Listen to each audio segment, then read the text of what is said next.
தினமும் நீ குளித்ததும் என்னை தேடி என் சேலை நுனியால் உந்தன் தலை துடைப்பாயே அது கவிதை. திருடன் போல் பதுங்கியே திடீரென்று பின்னால் இருந்து என்னை நீ அணைப்பாயே அது கவிதை.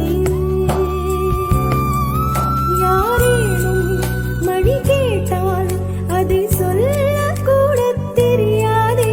காதல் எனும் முடிவெளியில் கடிகார நேரம் கிடையாது.